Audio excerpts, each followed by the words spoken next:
On today's Tech Help for Churches, is 2017 the year that podcasting finally makes it big?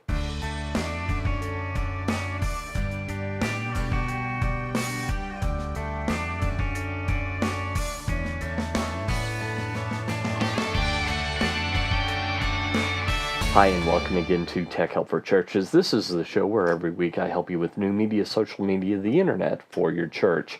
My name is Paul Allen Clifford. It seems like every single year, at least since 2005, as the new year dawns, this is the question that's asked in podcasting. Is 2006 the year that podcasting makes it big? Maybe it's 2007. Is it 2008? Maybe it's 2009.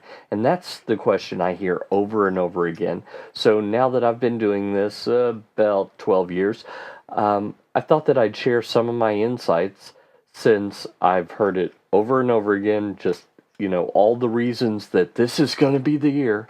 And I thought that I'd share some of the reasons why it's not going to be the year, and why there are still opportunities out there.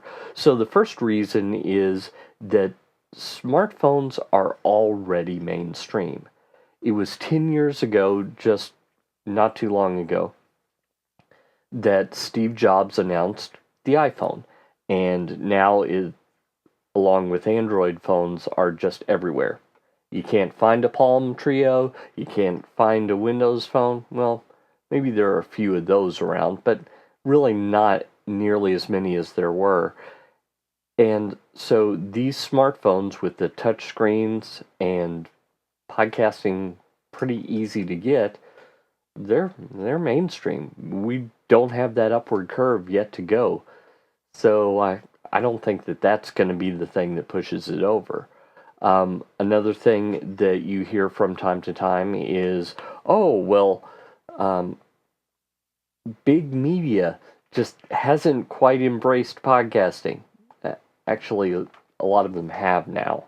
So we really can't say that has to happen either. The next thing I hear from time to time is, when Google finally gets on the podcasting boat. Guess what? Last year they finally got on the podcasting boat, and it really didn't make that huge of a difference. Finally, there are a couple other things I hear. I hear that there are people need to discover podcasting because they have tons of free time. Except, while it's true that people really do have a lot more free time than they even know that they have, we also have more media choices now than ever before. My kids don't watch TV very often. They watch YouTube. If I could imagine YouTube when I was a kid, people would have thought I was crazy. Yeah, you can watch basically any video you want at any time. Videos made by people like me. This is a YouTube video in addition to being a podcast. Videos made by large organizations, small organizations, just the list goes on and on. We just have a ton of media choices. Netflix, Facebook, etc., etc., etc. So that is kind of a vote against podcasting because there are other alternatives. And to a lot of people's thinking, better alternatives. I'm not saying I agree, but it is certainly the case that if you prefer video, YouTube is a lot easier to access, and it's a lot easier to discover stuff than video podcasts are. So that's a vote against that as a possibility that podcasting would finally take over this year. And then it's the case that the way internet is proliferating, you can go pretty much everywhere and get your connection to the internet. And so you don't necessarily have to download everything in advance like we did when we had iPods that didn't have internet connections, or before your phone had an internet connection. You just don't have to download everything in advance. So is there still hope? I do think there is. I think that there's still opportunities for growth. I don't think that, like, tomorrow or in a year from now or 10 years from now, all of a sudden I'm going to wake up and I'm going to have 100,000 viewers on each of my shows just overnight. I don't think that's going to happen. I don't think that very many other shows are going to find that to be the case, that all of a sudden everyone in their niche has discovered them. Not going to happen. But slow incremental growth, I still think that we've got an opportunity for that. One reason is self-driving cars. They're coming. A lot of people think that they will not like self-driving cars, but then when you realize, yeah, instead of driving, I can be watching a movie. Instead of driving, I can catch up on my email. Instead of driving, I can go to YouTube, for example. I can do all these other things, and transportation is just something that I hop into a car, I tell it where I should go, and then I pay no attention until I've arrived.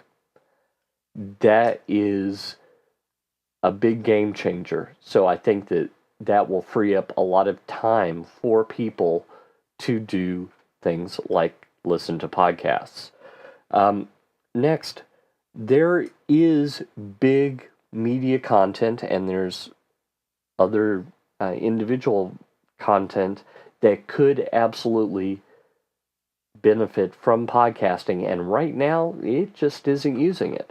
So I think that there's an opportunity for some of these other people to discover just how great podcasting is and expand its reach.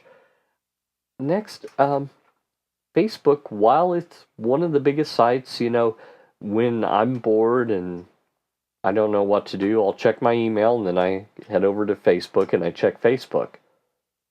But I don't see podcasts there. Yeah, there's a great opportunity. Should Facebook ever hop on the podcasting bandwagon and include podcasts in the newsfeed where discoverability becomes really easy, it could be that will help podcasting as well. Another thing that still hasn't been completely solved is people are still very confused about the process. I do everything I can to educate people to say, yes, you don't upload your video directly to iTunes. Remember the myths that I talked about in a previous episode, etc., etc. But it's still the case that a lot of people are confused about the podcasting process. They just don't understand it, and they think they do, and they don't, or they think it's too hard when it really isn't. Both of those are things that we've yet to overcome. It's not the case, for example, that people go, man, I don't know how to make a phone call. There was a time where that was the case, but no longer. There was a time where people go, man, I can't quite get the local television stations. Could you come over and tune in my TV, right? Used to be that way. Now, you just type in the number, and it's either there or it's not there. That has changed. It could be that in time, podcasting will get simple and straightforward enough where people all understand how to do it and can decide whether they want to start a podcast or whether they don't.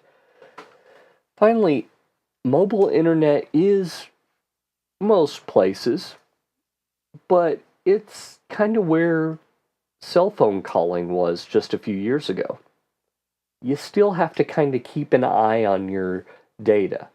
Now, sure, there are some plans that claim to be unlimited, and they tend to be up to a point at which time they get mad at you and yell at you and throttle you and all sorts of bad stuff, or they just charge you a lot more money.